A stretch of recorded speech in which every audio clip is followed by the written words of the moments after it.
first warning weather with Chief Meteorologist Nick Bannin. It is much quieter now, certainly in the metro, compared to what it was like at 5 and 6 in the evening, with the majority of the rain and storms now away from Austin. There's still some isolated storms left, primarily though in Gillespie County, with some very light rain in Fredericksburg, but the heaviest rain and even some occasional rumbles of thunder in the northeastern portion of the county.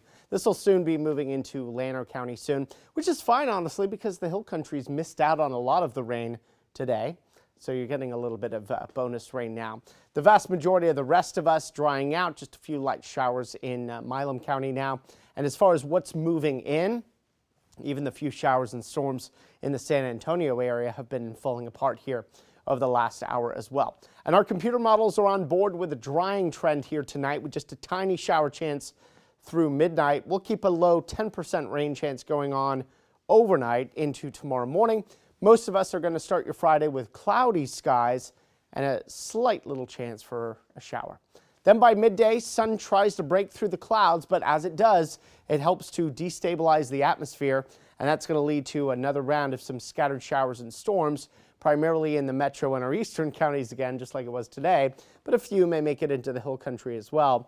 And then with the setting sun tomorrow evening, rain and storms fall apart. Should we do it again on Saturday? Why not? Clouds to start, a few showers early too, and then gradually through the day, the shower coverage and isolated storm chances start to grow by midday, and into the afternoon, scattered showers and storms continue to move through the area from south to north before trying to fall apart as we go into the evening. One thing we'll have to watch out for, though, Sunday morning, there may be a strong or severe storm in the hill country to start the day. Yes, that's even before our primary severe weather risk that develops later in the day, but in the early morning hours, there could be a few strong storms that try to sneak in the hill country early on. So tomorrow's forecast, about half of the area sees rain and storms. That's slightly lower coverage than today.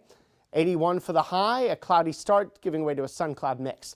I've adjusted our rainfall forecast now to just focus on Friday. Clearly, many areas have already had rain today. From the metro east, for those that see rain, about 1/10 of an inch to 1/2 of an inch of rain tomorrow. And then in the northwestern hill country, again, you'll be missing out on the highest rain totals, less than 1/10 of an inch for you. But there's still more opportunities for rain and storms with scattered showers and storms on Saturday. 40% rain coverage then.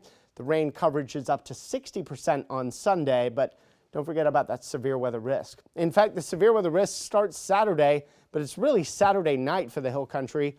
A 1 out of 5 threat there. Same areas at risk for some locally heavy rain and even flash flooding.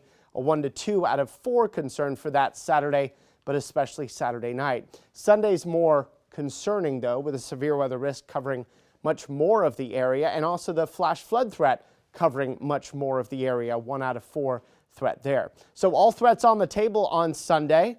Large hail, damaging wind, flash flooding, and even an isolated tornado. When do we get a break from this? Well, a little bit of a break on Monday, just a 10% rain chance before the rain and storm chances start to bubble back up again. 20% Tuesday, 40% Wednesday, 30% Thursday. The highest severe weather risk next week after this weekend is on Wednesday.